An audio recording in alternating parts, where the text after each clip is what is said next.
sexual front and because they're smaller physically, but also that the world needs to be reacted to some degree as if it's a more threatening place because women are charged with the primary care of infants, and infants are very vulnerable. So you could say you have binary sex for all functional purposes, obviously for all functional purposes, because you need a man and a woman or their biological equivalents to produce a new baby, which, as I said, is where the rubber hits the road. And then on top of that, you have variation in temperament in 5 dimensions that's somewhat sex-typed. Now, it gets complicated because although men and women on average have different personalities, they also, by the way, have on average difference in interest. So women are reliably more interested in people, and men are reliably more interested in things. That's cross-culturally valid, and that's the biggest difference we know of between men and women. So that's another dimension of variability, although it's associated with temperamental differences. So agreeable people tend to be more interested in people.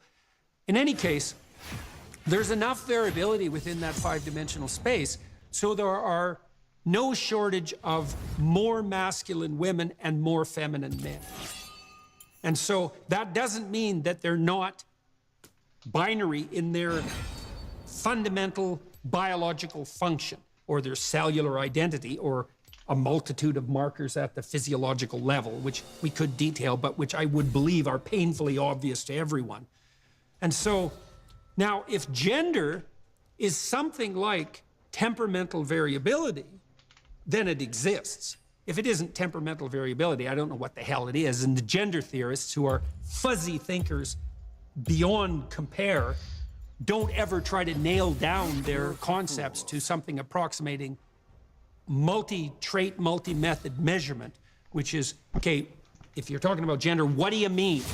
Well, what do you mean? What do you mean? I mean, how do you know it exists? What are the techniques of assessment, detection, that you utilize technically to specify the target of your claim? What is gender? Well, it's what people feel they are. It's like, yeah, that's your theory, eh? That's a stupid theory. It's not going anywhere, that theory. And so that's just a theory that enables you to claim something like the primacy of your narcissistic whim. It has nothing to do with the careful delineation of what actually constitutes identity. And so it's complex because there is variability in masculinity and femininity on top of the binary biological substructure. And so that also means that you have to have a certain amount of tolerance for role variability, and you should, because there are masculine women and there are feminine men, and it's harder for them in some real sense to adopt the role that would be easily commensurate with their biological identity because they share many features, temperamental features, that are characteristic of the opposite sex. But that doesn't mean that they're born in the wrong body. One question there would be, well, what exactly is it that's born in the wrong body? Is it some sort of soul? I mean, people who make these claims are generally not on the side of the people who claim the existence of the soul. So what the hell is it exactly that's born in the wrong body? The person's core identity, the person's true self. It's like, yeah, that's all hand-waving. I have no idea what you mean by that, except unless it's part of a context-dependent story where we more or less agree on the terms. But to abstract them out and say, well, that's not the person's real core self, it's like, sorry, man, you've wandered into uncharted territory there. First of all, you think you know what constitutes people's core self. It's like, really? You really know that, do you? Yeah, well, I don't think so. And then you could even take another radical claim and say, well, there's an infinite number of gender identities. It's like, yeah, if you want to play it that way, that's true. Because the amount of variability in a 5-dimensional space it's unbelievably large. You could say with no reason to be contradicted that every single person on the planet in some sense has a unique gender identity if you associate gender with temperament, because every person is unique in their particular constellation of personality. And so if you want to conflate those two things, then you can. It starts to become very problematic when you additionally conflate them with sex. It's like, well, sex and gender, and temperament, they're all the same thing. It's like, well, actually, they're not. And the reason they're not is because, to say it again, you need a man and a woman to produce a child. And so you might ask, well, what's a man and what's a woman? And one thing you can say is, well, a man is half of what it takes to produce a child, and the woman is the other half. A man is half of what it takes. That's merely subjectively defined. And it really is where the conceptual structure, whatever that is, the temperamental structure, and then the way we view that temperamental structure, the rubber still has to hit the road in the reproductive sphere. And you might say, well, we don't need any of that messy reproduction because there's too many people on the bloody planet anyways, or something like that. But that doesn't, first of all, that just unmoors you, and I wouldn't recommend that, because you might think that having an indeterminate identity frees you, and all it does is produce so much chaos in your life that you're not going to be able to tolerate it. No one else is going to know what to do with you. And this is one of the things that made me object to compelled speech on the pronoun front when the laws first started to emerge in Canada. It's like the trans activists would come up to me and say, well, you know, you're really hurting me if you don't accept my indeterminacy of identity. And I thought, well, that's what you think, but as a trained clinician, I think that I'm going to do you a lot more damage in the medium to long run by going along with your claim that you can just be anything you want moment to moment. You think that's freeing because you regard all social constraints as inhibitions on the wonderful manifestation of your true self. But I know that in order to be healthy in the long run, you have to be integrated at multiple levels of social community. And when you introduce indeterminacy as to your status at the sex level, no one has any idea what to do with you. And so how are they going to play with you? They don't know what you are in some sense that even enables the ball game to get off the ground. And so that's no recipe for long-term well-being, because that's always bandied about, that notion of well-being and harm. It's like, no, you have to negotiate an identity, regardless of your temperamental variability.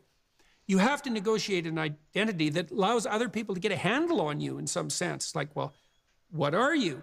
Well, I don't know. It's like, well, then I'm going to go find someone else to talk to, because if you're so confused that you can't even stabilize your identity moment to moment, I don't even know who I'm talking to.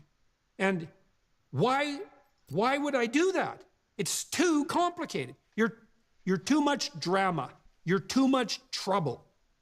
You know, and so many of the people who find themselves in that situation where they're making these preposterous identity claims are, in fact, people who are that much trouble. And the reason they're so confused is because they don't have any friends. And part of the reason they don't have any friends is because they insist that it's their way or the highway. And that's no way to make friends. And it's no pathway to sanity. Quite the contrary. And all these clinicians who are bandying about their moral virtue with regard to their gender-affirming care, which is preposterous on the ethical front, as I already said, because someone's subjective feelings are not an unerring marker of their identity. Period. The end, as all of the ethical guidelines of psychologists have already indicated for like 50 years. You're just enticing them down a road that's not going to be useful. Why would you allow, or why would you affirm someone's choice of a game that makes them impossible to play with? Now, as a psychologist, you're not in the game to affirm or contest someone's identity.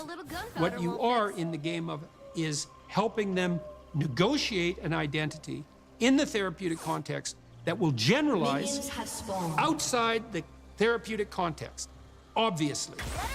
Because what good is it otherwise? And that means that the identity negotiated within the therapeutic context has to be a game that can be playable across multiple situations.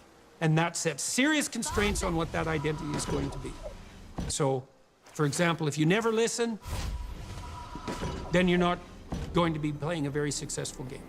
If you can't take turns, no one's going to play with you. If you don't keep your word, people might play one game with you, but they won't play many. And so if you're not reciprocal in your interactions, so that if you receive, you also give, and maybe even give a bit more, then no one's going to be able to interact with you. And these are not arbitrary rules. They're principles of iterated social interaction at multiple levels of hierarchy simultaneously, tightly constrained. So and you can think about it this way.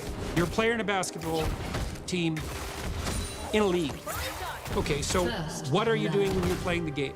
Well, you're trying to attain the aim. The more basketballs through the hoop, the better. You're trying to do that in a way that helps all the other members of your team do that too. Then you're trying to do that in a way that abides by the principles that make the game possible. That's the following of the rules.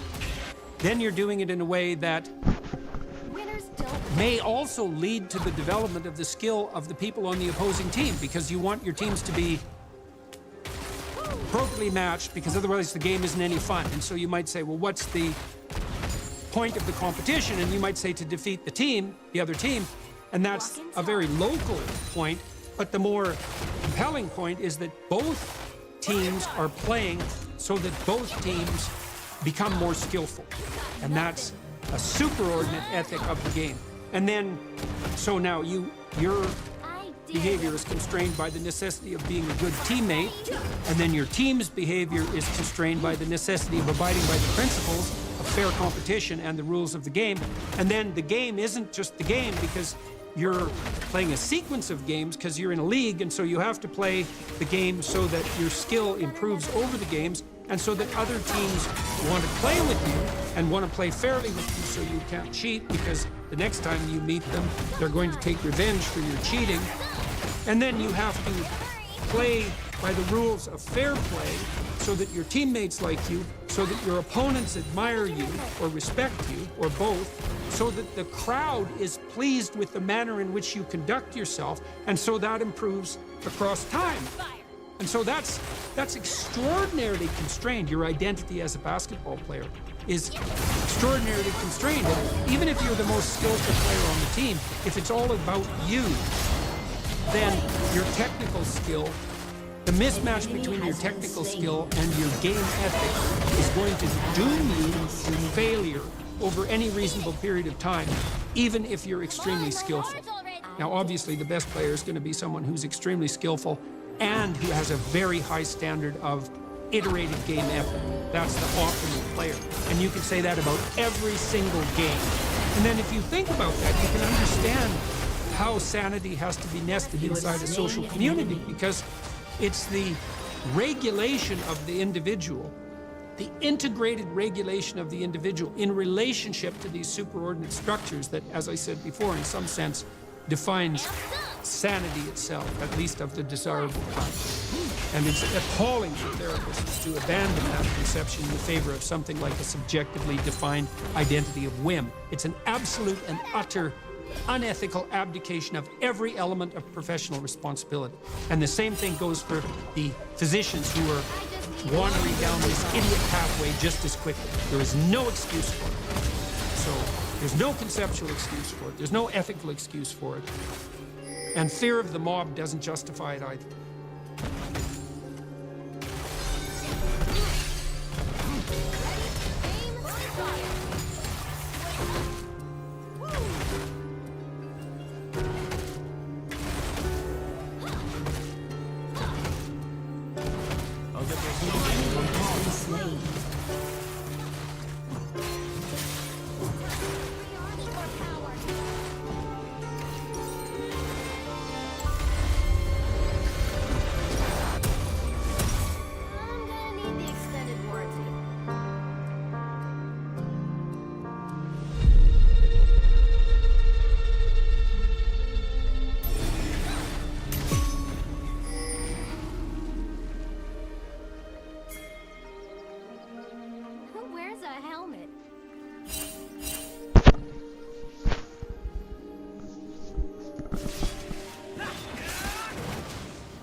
How should we think about identity?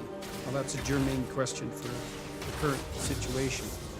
Well, part of what's tearing us apart on the cultural front is this emergent insistence that people are only what they feel they are. Let's start with the first part of that problem. If you're a clinical therapist, you're bound by the ethical statutes of your own profession not to take what people feel about themselves at face value. An ally has been slain. Obviously, if you're practicing clinically, you don't want to undermine people. That's the opposite of what you're doing. But you're required to do a careful diagnosis. And if feelings are emotions, although in this situation they seem to be emotions that are associated with a statement, so it's not exactly clear what is meant at all by feelings. Generally, people think of feelings as emotions. If you're a clinical practitioner, one of the guides to diagnostic accuracy is someone's emotional state. But it's not the only guide that you use. People think or feel all sorts of things about themselves that aren't good for them, let's say, and also aren't true. So anorexic women, for example, feel that they're too fat, when from the outside it appears that they're starving themselves close to death. And they both feel that and perceive it. It's a very complicated syndrome. I had an anorexic client once, and I had her sit on a piece of paper and draw the contours of her thighs, and then I sat on the piece of paper and drew the contours of my thighs, and then I had her sit beside me, and I asked her whether her thigh was thicker than mine or vice versa, and she said that hers was thicker, and then I showed her the piece of paper, and hers were an inch smaller than mine or more on both sides. She looked at that for about 10 minutes, and the truth of the matter is that someone who's anorexic cannot perceive their body properly, and their feelings are not an unwavering guide to the reality of their situation. And in that circumstance, the problem of that mismatch is someone's death. And there are many situations where people might come in and feel that one thing is wrong with them, let's say, or that one thing is right with them, and careful analysis of the situation, often undertaken with them, reveals something entirely different. They may, for example, have accepted a diagnosis from a previous practitioner and feel like that describes their situation, but careful analysis once again shows that that diagnosis is incorrect, and that's troublesome not only from the perspective of labeling, but if the diagnosis isn't accurate, then you can't move forward with the appropriate treatment. And so it's not acceptable for therapists or medical practitioners ever to merely rely on whatever it is that is being claimed as real by subjective feeling. And so that's often your diagnostic process. Technically, you need multiple measures of the same underlying phenomena, each measure using a slightly different methodology to point carefully to the underlying reality. And despite the fact that organizations like the American Psychological Association now insist that practitioners provide gender-affirming care, which is care that is predicated on the notion that subjectively claimed identity is to be regarded as paramount, that violates a number of other ethical principles that psychologists have abided by, perhaps in some sense more than any other diagnostic discipline, since the profession was professionalized. And so it's utterly appalling. And then, more broadly, the idea that identity is subjectively defined and that each of us is only what we feel we are, yet whatever that means, especially allied with the notion that that can change at a moment's notice, again, as a consequence of subjective whim, is so psychologically preposterous that it's a miracle of stupidity that it's ever been accepted at all. So imagine within the confines of a relationship, a permanent relationship, a marriage, we'll say for the sake of convenience, or its equivalent, that one of the partners insists that they are to be treated only the way they say they are to be treated on the basis of their feelings at every moment. Well, what you have there is the emergence of something approximating an impulsive and immature narcissistic tyrant who now wants to bend every interaction to their whim, fundamentally. Their narrow and not even properly self-serving across time whim. When we're engaged with other people, really from the time we're born, we're engaged in mutual negotiation of identity. That's actually what genuine communication consists of. And so you can think about this technically. So I'm going to start by doing that. So the great developmental psychologist, Jean Piaget, noted that as children develop from 0 to 2, what they were first doing was organizing their own internal structures, in some sense, into a coherent and somewhat egocentric whole. And so, for example, when a baby is first born, its arms move independently and on their own. Now, a baby has control over its eyes to some degree, has quite a lot of control over its tongue, but the rest of the biological subsystems that make up the infant are not integrated into a coherent whole. So the child has to discover its hands, discover its feet, then exercise control over them, and integrate all those different functions, hand movements, finger movements, arm movements, leg movements, and then later crawling and walking. They have to integrate that into something like a coherent whole.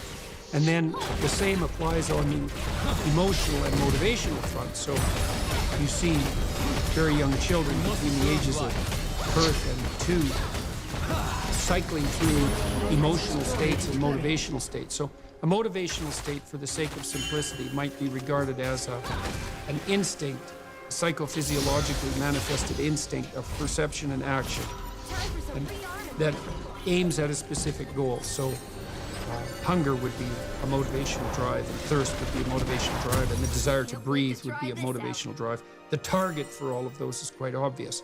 And then emotions are something like calibration mechanisms that help you decide whether you're on a good path towards a desired goal, and may break down broadly into negative emotions and rage and anxiety and disappointment and frustration and grief and shame and self-consciousness. Those are all negative emotions. There's more than that.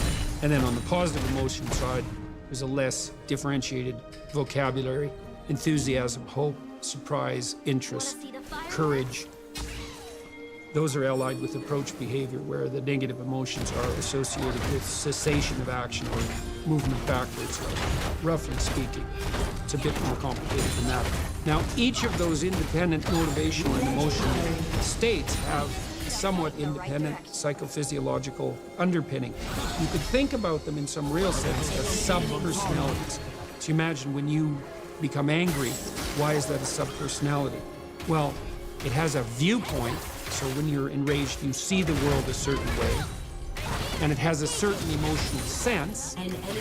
With rage, it's often like self-righteous anxiety. It's a mixture of positive and negative emotion, by the way, anger. And then it has a certain action propensity. And so it's a emptied out or low resolution sub-personality that can dominate the whole person momentarily. In fact, what happens when the circuitry for rage, let's say, makes itself manifest as a pattern in the brain, it's a pattern of neuronal activity. That pattern simultaneously suppresses all other patterns. And so when you look at a child between the ages of birth and 2, what you see is someone who's integrating these underlying psychophysiological systems of action and skill, ability, and also perception, and action potential. You see them integrating that and integrating all these emotional states and all these motivational states into something resembling a center. And that center, as it develops, becomes the true identity. Now, for two-year-olds play. And that play is also an extension of their integration. But they can't really play with others. And the technical reason for that is that they cannot outline a shared goal with someone else, and then bring their actions and their motivations and their emotions, their perceptions as well, into alignment with that abstractly represented, fictional, shared goal. So, for example, they can play with a truck, but they can't play with someone else with a truck at the same time. They can't figure out how to integrate across two individuals. They're still at the point where they're only integrating within themselves. And so you could put two 2-year-olds in a room and they'll both play, and it might look, if you're observing them casually, that they're playing together, but what they're not doing is unifying their story. They're not unifying their frame of reference. They're not negotiating a shared identity, which is also part and parcel of their own identity. Now, at about the age of 3, that starts to shift from children who are progressing optimally, which means progressing so they will eventually become capable of friendship and integration into a social group, and then a certain degree of independence. That's what optimal progressing would mean. Those children who are progressing now develop the ability to negotiate a shared frame of reference, a shared story, a shared place, and that's a microcosm of society itself. And so if a young boy and a young girl, for example, get together, the one might invite the other, it has to be an invitation, to play house, let's say, which is a very common child's game. Let's play house. Well, why would a child want to do that? Well, because eventually, in principle, the child is going to set up his or her own independent house, and so needs to learn how to do that, but also needs to experiment with the roles, the identities that make up joint habitation of the same house. And so one of the germane questions of life is, well, how do you play house with another person? And you're going to sort that out for your whole marriage. And if you're fortunate, you start practicing that literally when you're 3 years old. And so the boy might say to the girl, well, would you like to play house? And she has to say yes. She has to do this voluntarily for it to be a game, which is a good thing to remember later in life, too. You're insisting brutally that someone play house with you, that it's not a proper game unless the person is playing because they voluntarily agree to. And so it has to be a game they want to play. That's a good rule of thumb for life. And so the boy might say, well, you be the mummy and I'll be the daddy, which is the standard way things work out. Although sometimes children can flip those roles because they might want to play the contrasexual part to deeply understand at an embodied level what it would mean to be in that role, which means to understand the opposite. Generally, they abide by same-sex characterizations, and that's because they're trying to manifest the pattern of perception and action that's appropriate to that sex, which is exactly what they should be doing, with some experimentation around the edges to understand the other. And so then the boy, what the boy does is that he abstracts out of all of the examples that he's seen of paternal behavior, some of which would be manifested by his own father, and some of which would be manifested by the fathers he's encountered in fictional representations like children's books and movies, and then pulls out the pattern of the paternal spirit and then plays that out as a character in the shared play space. And that can involve broad experimentation. Maybe the child could play out being an angry father or a loving father or a playful father or a father who's engaged in some domestic activity, and then the girl has to do the same thing in relationship to the maternal role, and they have to do that in a kind of dance. And the dance is the communication that occurs while they make the frame, while they're jointly laying out their roles, while they're establishing their mutual and individual identities. And you might say, well, why is that identity? Well, obviously what the boy is doing and the girl are practicing what they will become. And you become what you practice, so that's perfectly appropriate. And the identity that the boy will take as emerging man, and then eventually husband and father, is shaped in no small part by the necessity of the negotiation that's taking place within the game. And what that shows you, if you think about it, which you should, is that you construct your emergent identity as a consequence of social negotiation. And then the boy doesn't have to just negotiate his identity with the single girl that he's playing house with, although if children make friends, they often continue the pretend negotiation with the same person for a very long period of time, and the drama will develop. The boy is also going to have to play with a bunch of other girls and learn how to do that properly. And the girl is going to have to play with a bunch of other boys and learn how to do that properly. And in each of those play spaces, the manner, let's say, in which the girl is making her identity manifest has to be pleasing enough to her play partners so that they want to continue to play. And that actually sets a very serious and severe number of constraints on the manner in which that identity can be manifest, because everyone knows of unpopular children who don't know how to play. They can't negotiate an identity that's pleasing and acceptable to others and desirable to others, so they get invited to the game. And then they're just sad and miserable and alienated little people, and they often never catch up. If you get knocked out of a play game by the time you're 4, it's pretty much a permanent failure, because it's all the other kids who are playing optimally with each other are starting to expand the sophistication with which they can play, and because you have no friends, you're left behind. It's not something that your parents can provide a substitute for. It has to be done with peers. And so you have to negotiate. You have to negotiate a desirable identity in order to join the game. And it's unpopular children who say, oh, well, the game is only going to be the one I want to play. And those children, other children just move away from. They alienate and isolate them instantly, and they go look for other play partners. Those kids are no fun. And it's because they're too insistent that their subjective state dominate the social space. And that's exactly what's happening on the identity politics front. It's like, well, I feel I'm this way. You better treat me like that or else. It's like, you are a bad little kid. You're a kid that never learned how to play, and you're being fostered in your juvenile delusion by your narcissistic, virtue-signaling parents who aren't sensible enough to help you guide yourself towards the establishment of an identity that would allow you to be appreciated by other children. And there's nothing in that that doesn't have a pathological outcome. And so your identity is socially negotiated constantly. So here's another example. So imagine you're sitting down and having a serious and engaging conversation with someone. And so you're offering your opinions. You're offering your opinions, let's say, or you're offering your thoughts.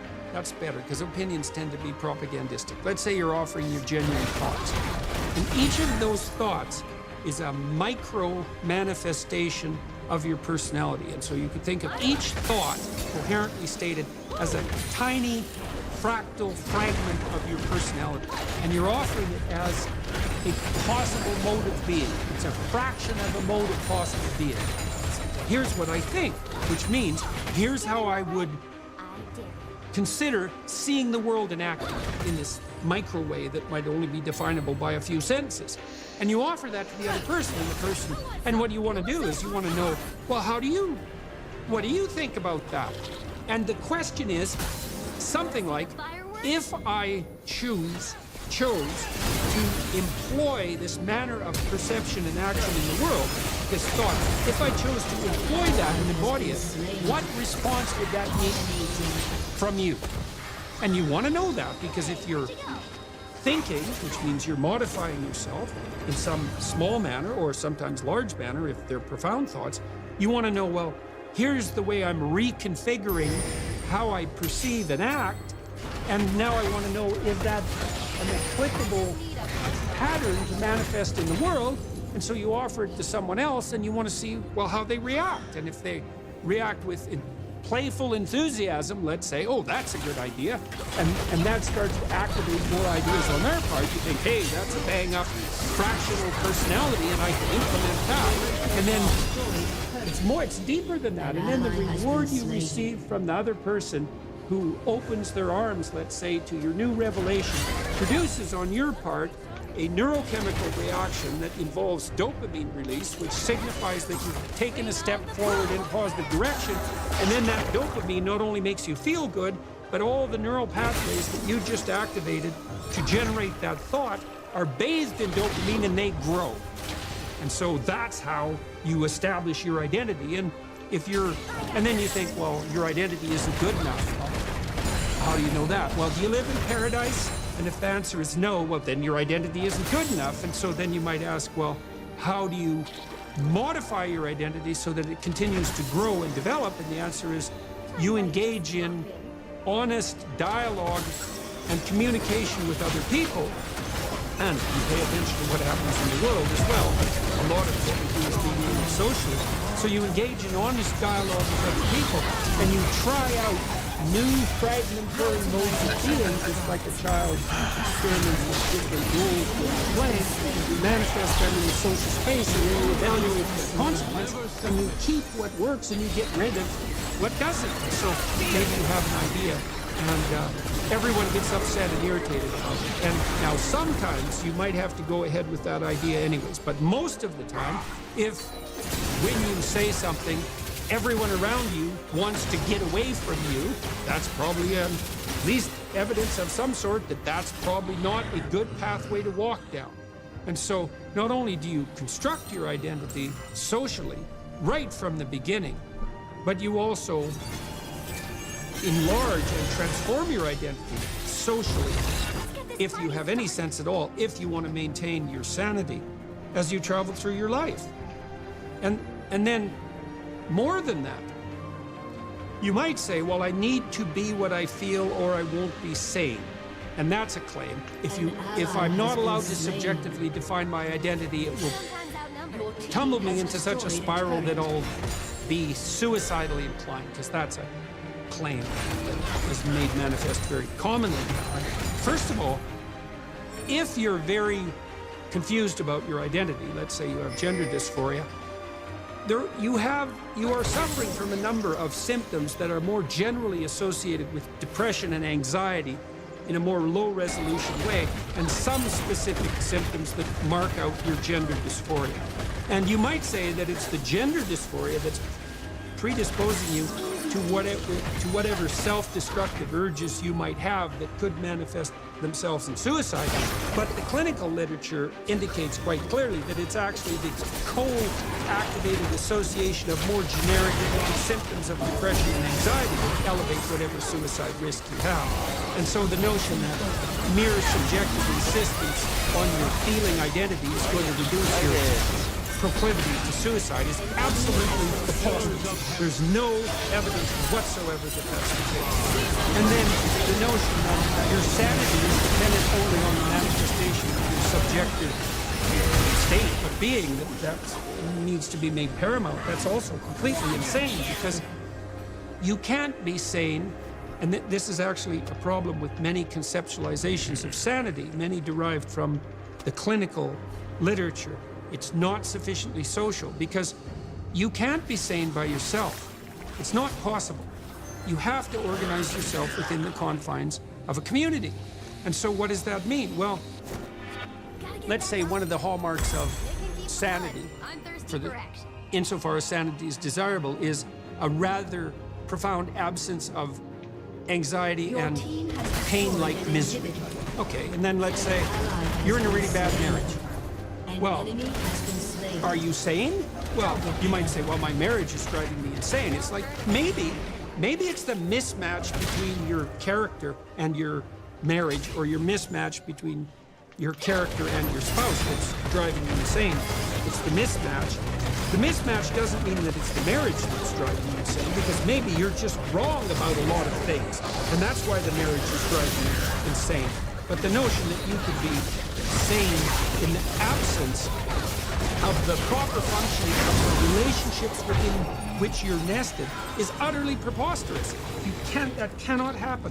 First of all, you need constant social feedback just to update you. And second, because you have to adapt to the social environment, you have to regulate your identity in relationship to a hierarchy of social being.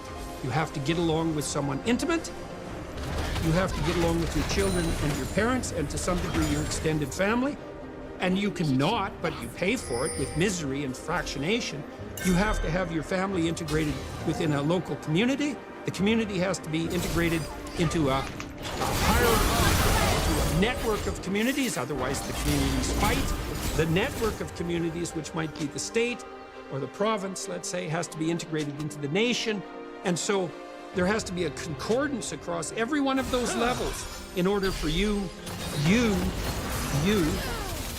this isolated Protestant liberal self that we all think we are, in order for that self to be sane, tranquility and progress. Tranquility has to reign at all of those levels of hierarchical organizations simultaneously, and all of those levels also have to be progressing optimally so that they continue their healthy adaptation.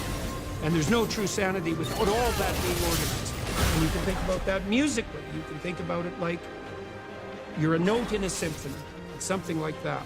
And the note in and of itself has almost no existence. And I'm not saying that people as individuals are irrelevant, because people's attention updates the social structure. So the individual is in a position of providing necessary novelty and necessary exploration into the social environment. But the notion that identity is somehow integrally associated with nothing but subjective feeling is so utterly preposterous that no psychologist or philosopher worth his or her salt would give that notion credence for any amount of time whatsoever.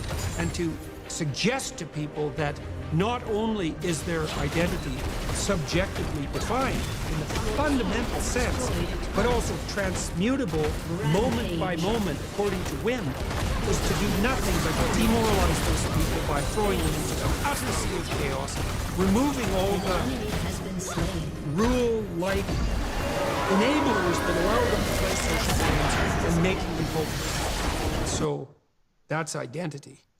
Identity is very complicated, and it's socially mediated, and it's a consequence of, in its optimal form, of being able to engage continually in the voluntary games you play with others that update your skill and representation, update society, and keep the whole process from individual all the way up to the most encompassing levels of social order, properly structured and flexible and adaptive.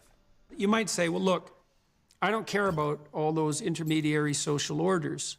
I don't want to be responsible to my partner or to my children, to my parents, to my family, to my community. All of that is merely an imposition on my subjectivity. Right? So then the question is, what does that leave you with? Now, if society lacks all those intermediary structures because no one is bearing responsibility for them, then it turns into atomized individuals pursuing narrowly hedonic goals at whim. And so by narrowly hedonic, I mean, well, you might say, I want to do just what I want to do all the time. It's like, okay, let's take that apart. What do you mean you just want to do what you want to do all the time? Do you mean you want to do things right now that will be bad for you tomorrow? Because that's what you mean if you're really impulsive. It's like, well, it's off to the bar for me. I'm going to drink, 40 beer and maybe follow that off with a bit of cocaine just to keep me awake while I'm consuming copious amounts of what might otherwise put me to sleep, and to hell with tomorrow. And that's subjectively defined whim. Now, the problem is, at least in principle, you're going to be around tomorrow. And another problem is, if you do that repeatedly, your trajectory across time is obviously not only going to be like this, it's going to be like this. It's going to be downhill and then a cliff, and then downhill some more and another cliff, and so on until you hit rock bottom and maybe learn the subjective whim, which is I want to do what I want to do, is dependent to some degree on what you mean by I. So is it the I of the moment, which is what a 2-year-old, that's how a 2-year-old acts, because they're the I in the moment, which is one of the things that makes 2-year-olds so delightful, although simultaneously so troublesome, is if your identity is well constructed, it's an emergent consequence of a dialogue in some sense that you have with you and all the incarnations of your future selves, so that you don't sacrifice tomorrow and next week and next month and next year to the impulsive, motivation or emotion-driven, narrow whims of the present. And someone like that is just dissolute. They're immature and dissolute, and they're going to meet a very negative end, as everyone knows. They don't abide by their own iterations across time. They don't treat themselves as if they're a community that extends across time. And so what happens on the social front if everyone degenerates into that position? So I'm only what I say I am. I have no responsibility to other people, except to abide by what they say they are. I can pursue my narrow whims at any moment. I'm not going to participate responsibly in any of these intermediary social institutions. You might think, well, now you're free. It's like, no, you're not, because you've abandoned all that responsibility. And the responsibility you abandon turns into the arbitrary power of someone else. And so if you abandon all that intermediary responsibility, and if the whole society does, which we're certainly doing to a large degree at the moment, then all that abandoned responsibility is going to aggregate into the power of very, very few people who have very tyrannical motivations right at the top. The people who would like, they'd be perfectly happy to have that power, because what the hell does a peasant like you know anyways? And they can act in your own best interests, and you're all off pursuing your cocaine and hookers and your alcohol moment to moment. All you're doing is delivering yourself into the hands of tyrants.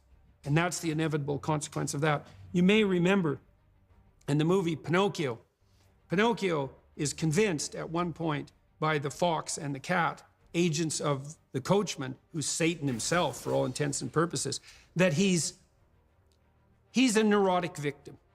He's ill.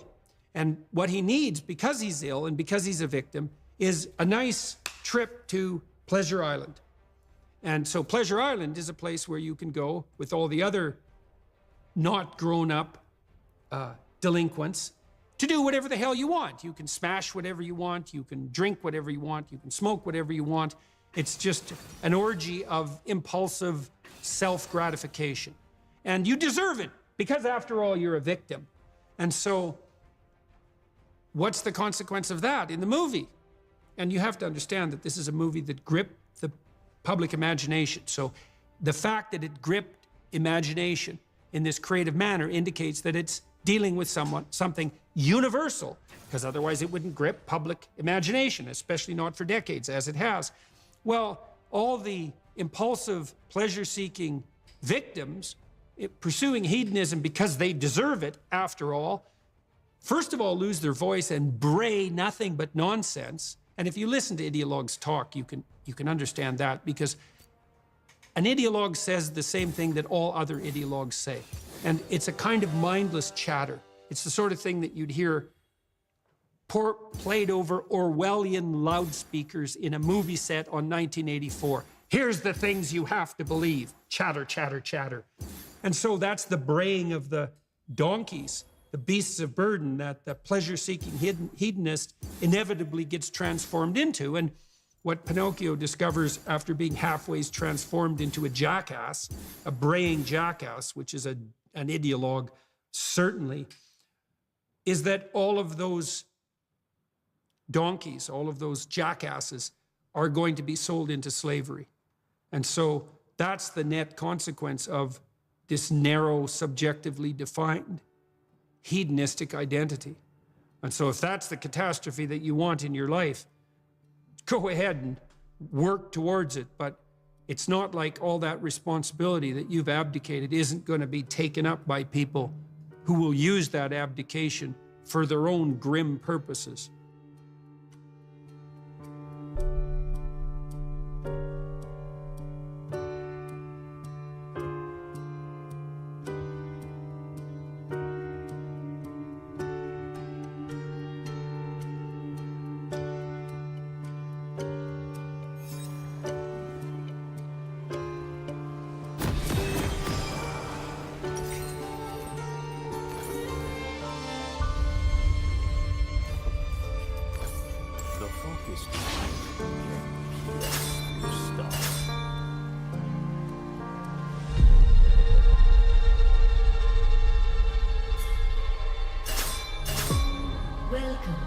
Summoner's Rift.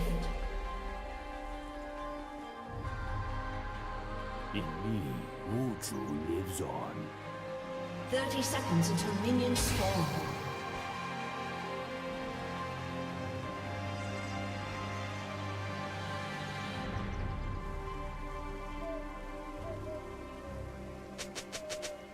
I will show you the path.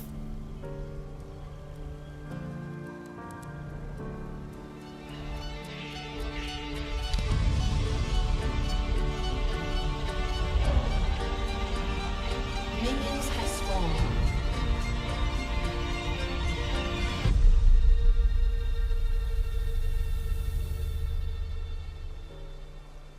So vision. Well, how do you develop a vision? Well, you might want to think about how would you like your life to be?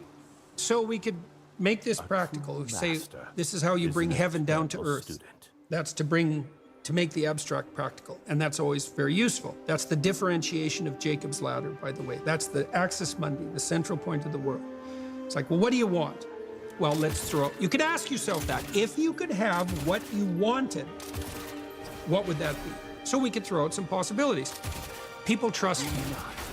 People respect you, and you deserve the trust and the respect. It's not false.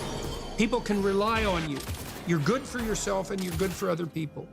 There's productive, generous peace reigns around you, and you can do that in a playful manner. Here, that's not so bad. You could have that, let's say. And if you can think of something better, well, pursue that, but that's a good start. So that's very abstract. And so now you have to think, well, how might you conduct yourself in order for that to occur? Now, one way of approaching that is to differentiate it. You might say, well, what's the purpose of my life? It's a pretty abstract question. You're going to get a pretty general answer. Now, I could say, well, it's to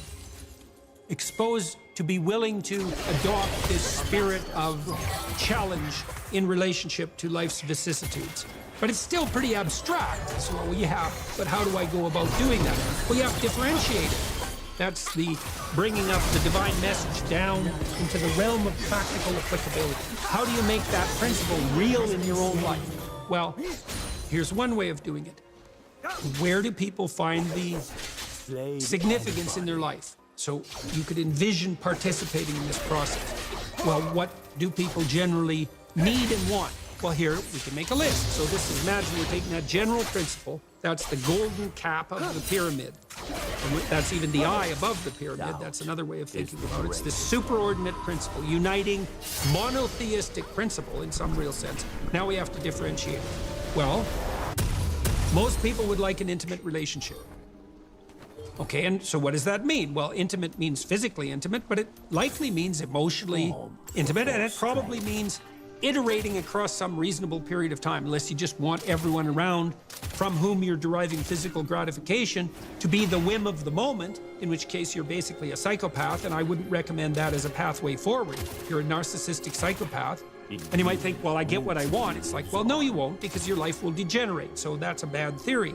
So you want an intimate relationship, and then you're going to have to treat that other person, well, how? Well, you can win an argument with your wife today, but then tomorrow, there she is in all her defeated glory. And so I don't know what the victory is going to win you. Maybe you want to negotiate towards something like productive and generous peace with her instead. And that's all part of this intimate relationship. And then it becomes truly intimate. And then it's stable across time. And that might be desirable. Then you have a platform, let's say, that will help you stabilize your entire life, because part of the reason you're going to do things is because you want to be of service to at least one other person, and vice versa.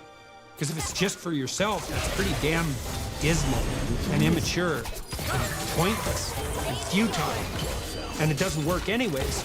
So you've got at least someone else you can serve in this mutually sustaining manner. So most people want an intimate relationship. You know, and they'll settle for second-rate derivations thereof, but still what they want. Fine. You probably want something approximating a family, and even if you're not going to have kids, and I think that's a very bad idea, by the way, not to have kids. Well, you have your parents and your siblings, and if you don't have them, you have your extended family. You might want to stabilize and fortify your relationships with them, because why not? No, why not make peace with your father and your mother and your siblings if you can, and then you get to practice making peace, and then you have a family. That seems okay. And then you probably want some friends, so you could have a vision for your friendships. What sort of people do you want around you? Well, I can tell you at a minimum, you want people you can tell bad news to, who are on your side during the times of bad news, who don't engage in competitive martyrdom with you. And you want people you can tell good news to, because they'll celebrate what you have to celebrate, and then you can do that mutually. And you want people to exchange your thoughts with, and you want people to play with. And you probably want that to iterate across time, because then you get to know each other, and you can foster each other's development in a more profound manner then. And so you're going to be pretty miserable and not very sane without friends, so probably some friends aren't a bad idea. How about a job or a career? Well, why? Because the fundamental state of human being is one of deprivation, and you have to work to address that. So you have to work. And it could be a job, which is something you have to do because you're paid, but hopefully there's some vocational element to that you can find some deep intrinsic meaning in your work.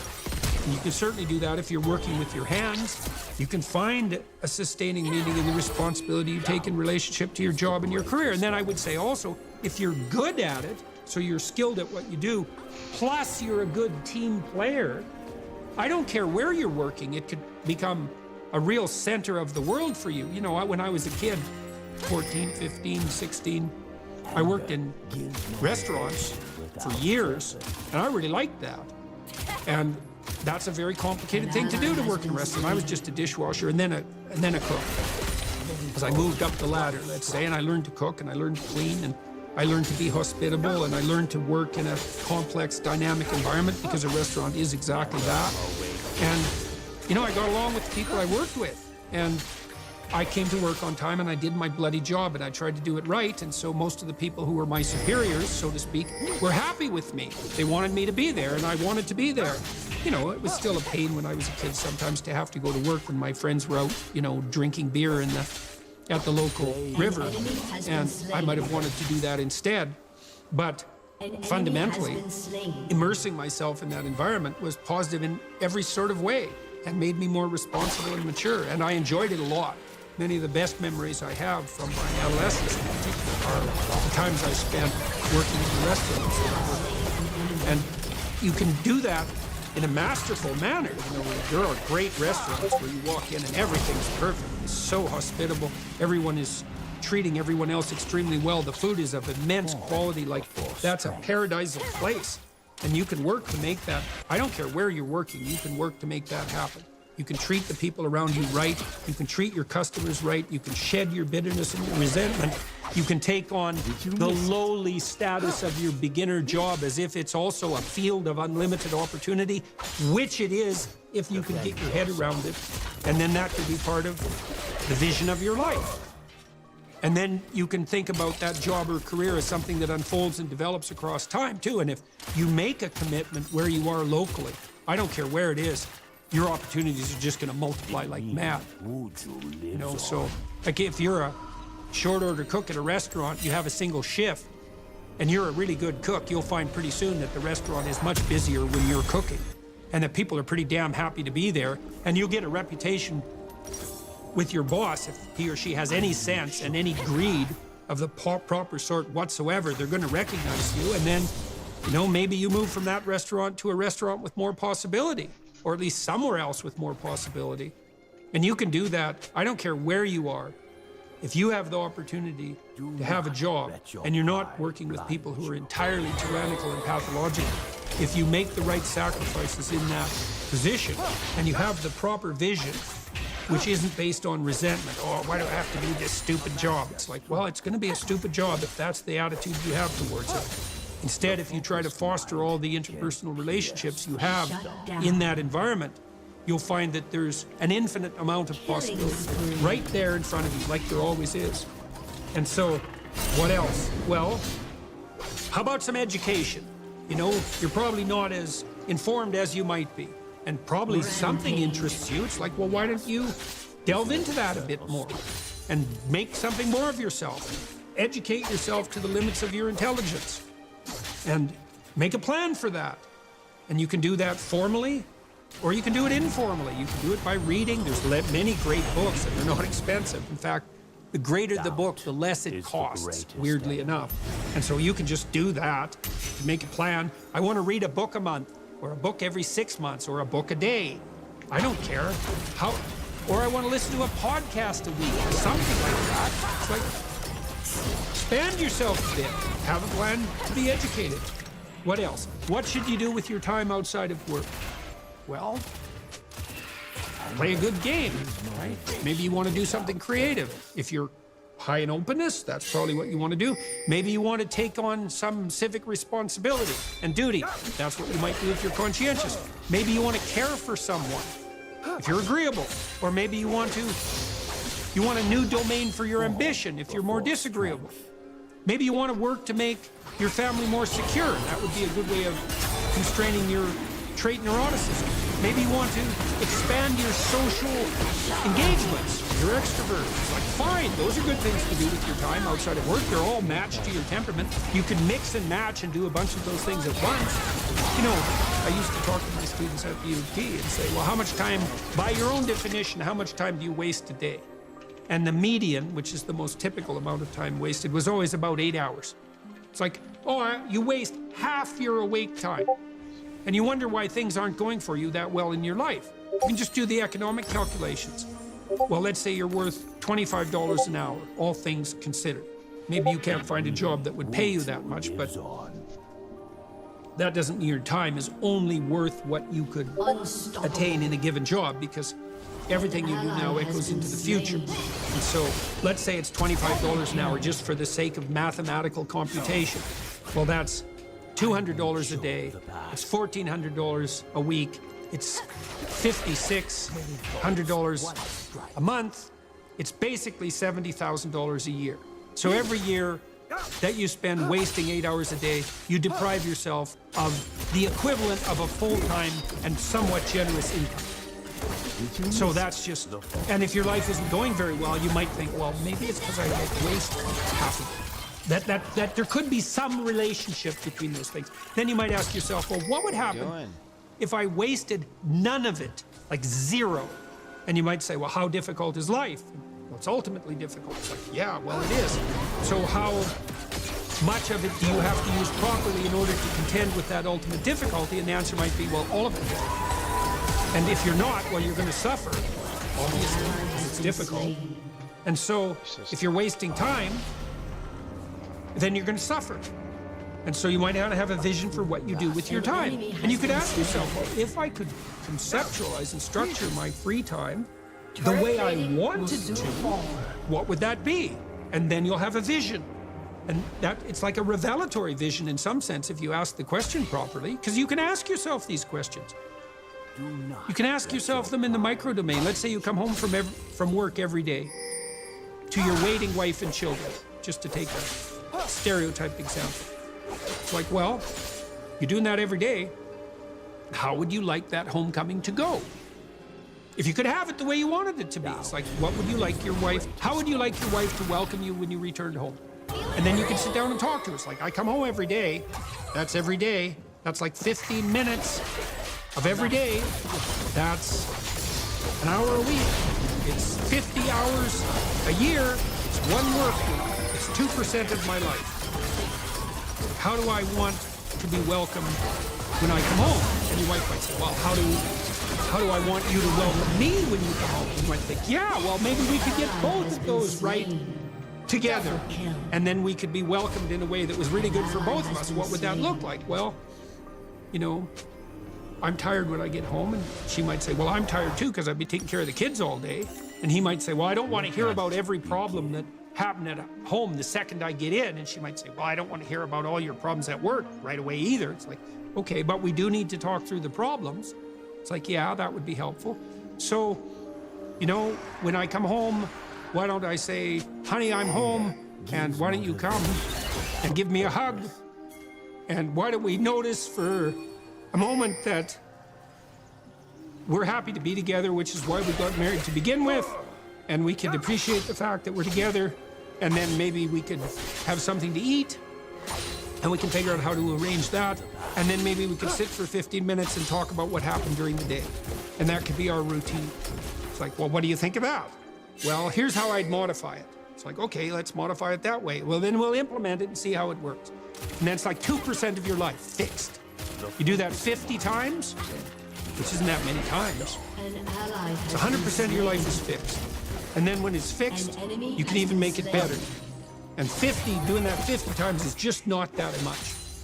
And lots of things iterate, right? You do the same thing every day. You get those things you do every day right, man, you're on the way to having your life together.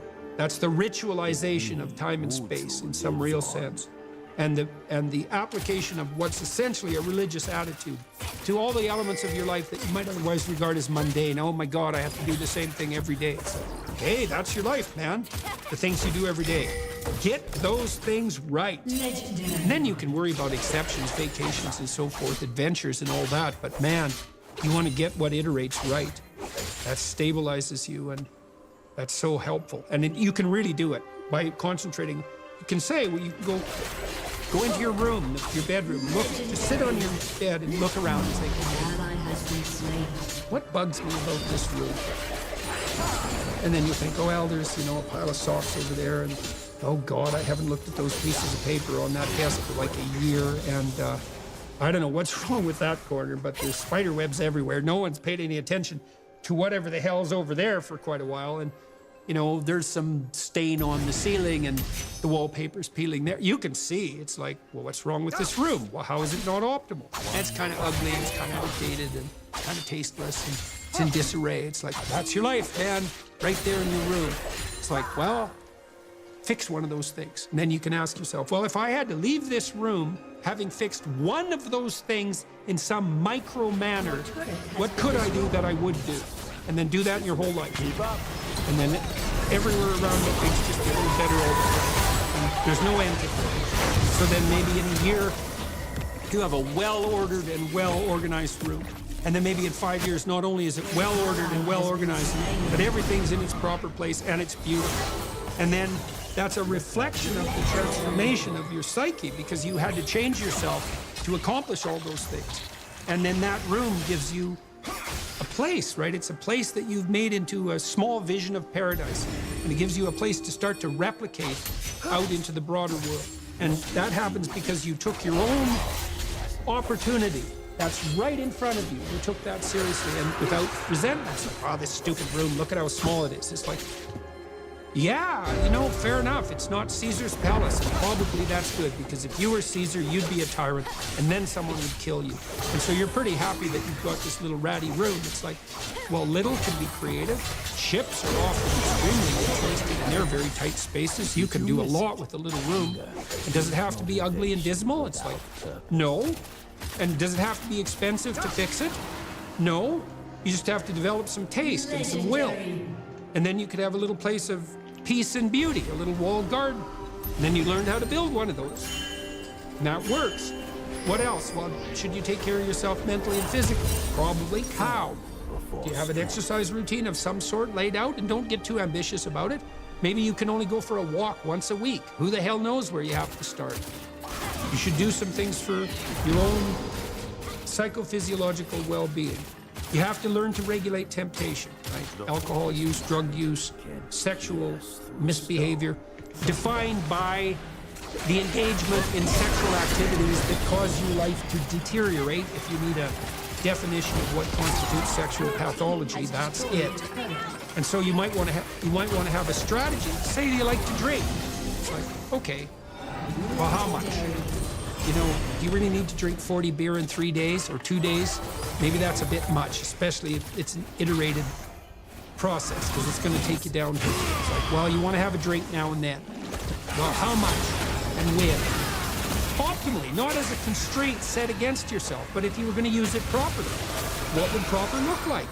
And then maybe you'll be able to regulate your behavior, because you're not tyrannizing yourself into abstinence. You're saying, well, if I want to have a well-balanced life, it might include a bit of the disinhibition that I get from alcohol and the sociability that comes along with that, and the community that's part of the local pub, let's say. It's like, fair enough, man, but Why don't you do that like a conscious visionary instead of a dimwit drummer? And that's what we're thinking through. And so those are 7 differentiations of the vision. So I have a program called Self-Authoring, selfauthoring.com, and one of the exercises in that program, which helps you write out a vision for your life, past, present, and future. The future authoring exercise helps you develop this vision. So it asks you first, sit for 15 minutes. Here's the deal. You can have what you want and need, but only if you aim for it. So you have to know what it is. And so how do you find out? You don't tell yourself what it is, you ask yourself, okay, if I was willing to become conscious of what I need and want, it's a very terrifying thing to do because then you're exposing your vulnerability to yourself and then maybe to other people. It's a terrifying thing. If I could have what I needed and wanted, accepting that I need and want certain things, what would that look like? And then you'll get a fantasy, because that's how the revelatory process works. Say, well, you know, it might be not a very well-developed fantasy to begin with, but it doesn't matter. Get it down, write it down. So I probably like this, I probably like this, I might like this. This would be good. It's like, get it all down. It's your sort of provisional vision of the beckoning future. Then the program asks you to do the reverse. It's like, okay, imagine this instead. You take all your bad habits, these micro-personalities that are trying to sink you, and they get the upper hand, and where are you in 5 years? It's like, well, you're on the street, you're a prostitute, you're a drug addict, you've alienated everyone, you're a narcissist, you're successful but lonely, you're work-obsessed. I don't know what your pattern of temptation and pathology is, but you probably know. So you outline a little vision of hell. It's like, okay, I'm not going there, and I'd rather go here. Now you've got orientation, right, between the ultimate bottom and the ultimate up. And that situates you, and you're somewhere along that pathway. And then it asks you to lay out a more delineated vision and strategy for these 7 different domains. It's like, well, if your marriage could be what you wanted it to be, what would that look like? You could always let your wife know that. Here's what I think would have to happen for our marriage to be happy. I would like to hear that, as long as it's not too much oriented towards your hedonistic whims. She'd probably be thrilled that you let her in on the secret instead of my wife. She only loved me enough. No, it's pretty useful to actually tell people what you might want. And, you know, loosely, it's like, I think maybe I want this. Is there some way we can negotiate that? She might be thrilled, especially if she gets to make a counteroffer, which is, well, I'd be happy to deliver that. Perhaps we could join that with your deliverance of this, and then we both get something we needed and want in a way that made all of it better. Yes, we could do that. And what's the alternative? It's like timid blindness. I can't let anyone know what I really want, including me, because then I could be hurt. It's like, fair enough. As soon as you let someone know what you need and want, you can be hurt. But if you don't let them know, then you will certainly be hurt. So there's no non-hurt option happening here. Well, that's part of the visionary process. It's like, knock and the door will open. Ask and you will receive. Seek and you will find. But it means you actually have to do it. It's like, what do you want and need? If you could have it. And then how do you differentiate that? And then how do you start employing it in the actual world, increment by increment? And then you use that whole structure, that whole visionary structure, to envision the future. And then so miraculously, as you implement that, the future transforms itself into that actuality. And that's such a miracle. And it's actually the way it works. Now, you know, it's not like that stumbling uphill is without its obstacles, and you have to be dynamic in your application of the vision.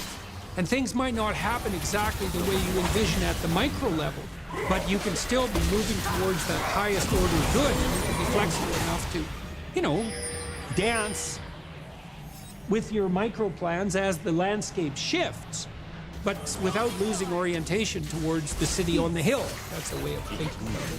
A very deep way of thinking about it. The city on the hill that has self-sacrifice at its foundation. Right, that's the ultimate goal. The city on the hill that shines as a beacon, provides direction I will show and structure Killing that's predicated on voluntary sacrifice at its foundation. And so that's the recipe for a visionary life. kill. Observe.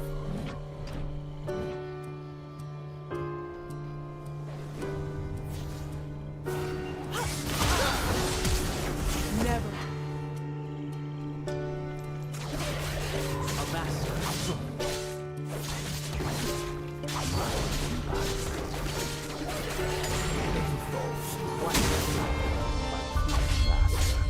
Isn't it dreadful spirit?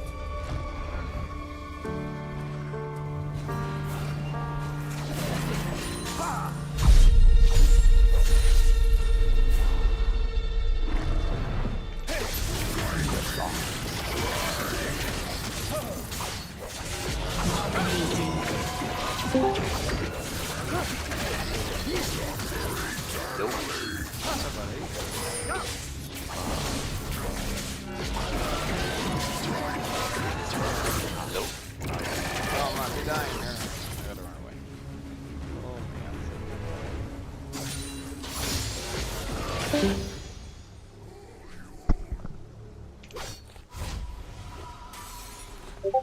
Who's that?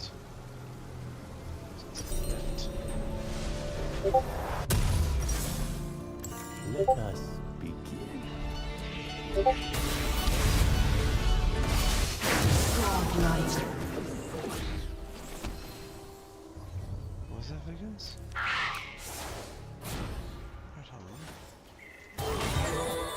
Do not let your pride rise.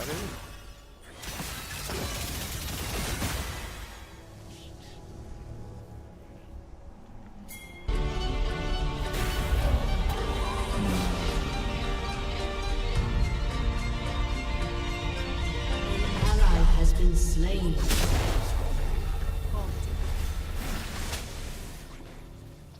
So one of the pathways that's on display with regards to the formulation of an identity, let's say, is this injunction, which is really a temptation, to love yourself. So we should take that apart. Now, the first question might be, well, what do you mean by yourself? And one answer to that is the person I am now. And you should love and feel good about the person you are now. And that's actually a dubious proposition for a variety of reasons. One is, whatever yourself is not only what you are. Yourself is also what you could become, and what you will and could become. And so to love yourself properly is not only to love what you are, who you are, whatever that means, but to love who you could become. Now, one of the things I've observed is that it's very demoralizing, let's say, for the typical young man. It's true for the typical young woman as well.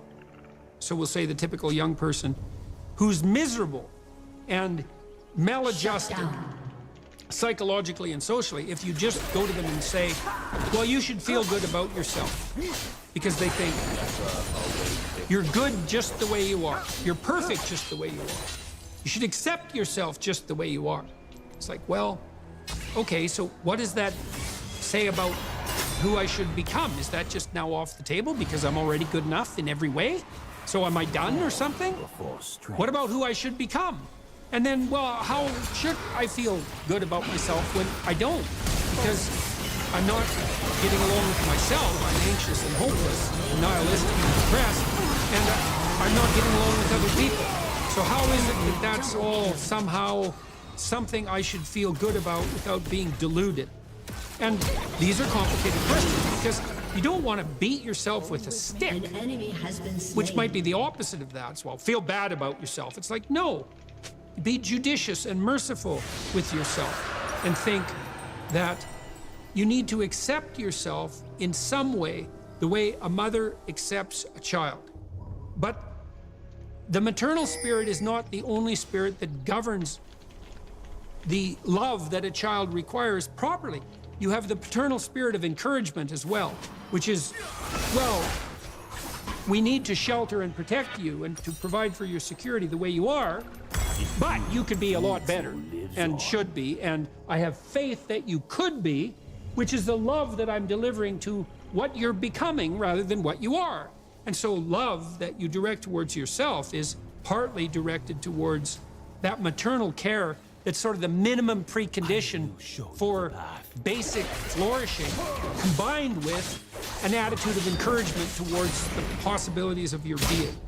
And so that's a much more sophisticated so-called self-love, partly because it's the kind of love that envisions you as something that unfolds across time.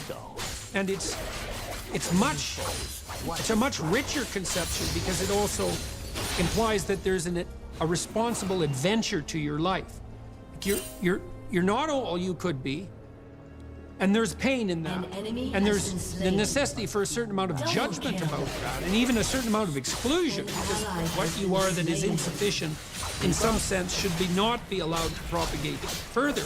But if it's conjoined with encouragement, it's like, yeah, you're in a rough situation there, kiddo, but, you know, here's some things about you that are virtuous and good, and they're pretty powerful, actually, and if you just made those more manifest, you could dispense with a lot of this immaturity and misery, and you could expand yourself out into life physically and psychologically, and you could start walking this pathway that makes things better. And the thing is that as soon as you start walking the pathway that makes things better, then things immediately become better because your whole orientation changes. And you know, if you're in a bad place but you're escaping, that's pretty positive.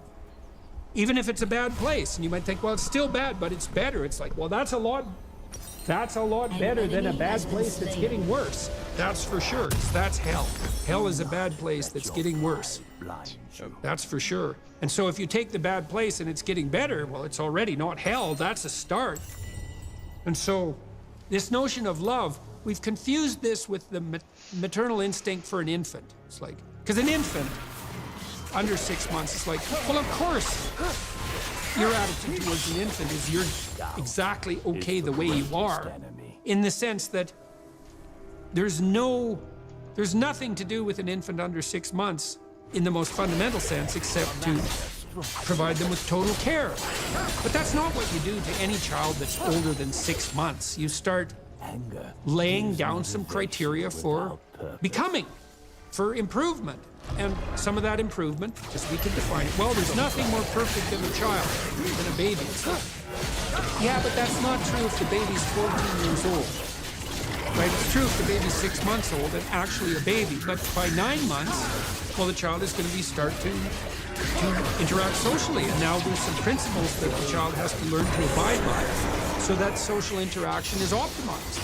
And then you want to replace the infant with the toddler, who has a certain domain of autonomy and responsibility and a certain capacity for social interaction, and you want to replace the toddler with the young child, with the preschooler, who now can negotiate a shared social space, and you want to replace the preschooler with the older child who's now capable of taking on as much domestic responsibility as is appropriate for that age. You want to take the infant who's entirely dependent and turn them into something that's autonomous and then socially integrated, and then socially integrated in a manner that's moving them towards individual responsibility. And the love is not only love that's devoted to what they are at any point, which is encompassing maternal love, say, but the love that says, yeah, kid, you know, we're pretty happy you're around, but the new you is going to even be better. And that's encouragement, and that's part of love. It's half of love, that's for sure. And you want to direct that to yourself as well. It's like, you don't want to judge who you are so harshly that you just destroy yourself and everything is cast into the pit. You want to take a look at yourself and say, look, you know, you're a person among persons, and you have intrinsic worth, and you have your flaws, your sins, your domain of ignorance and inadequacy, but that doesn't mean that you're entirely worthless because of that.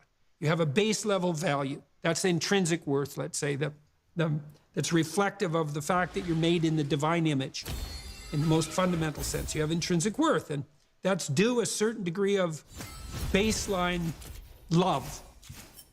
But there's the becoming problem. It's like, well, especially when you're young, most of you is still in the becoming phase. And so why wouldn't encouragement be the hallmark of love? It's like, get the hell up, get your act together.